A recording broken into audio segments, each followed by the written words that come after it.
middle of a blizzard right now, and the wind's blowing like hell, and it's ripping the plastic off the pen. So we're out here throwing these 2x6 frames up against the corners, and then we're throwing snow up against that to try and keep the plastic completely blown off, because it was pretty much off of this pen, no, that pen there.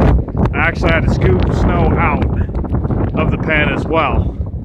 The birds are doing fine. They could care less about this weather, but we got to be able to keep that wind off them, so that's why we had to come out here and put the plastic on them. The pheasants are all hunkered down, so you ain't going to see them till after the storm. And I'll dig them out once the wind dies down, but for now they're safe where they're at.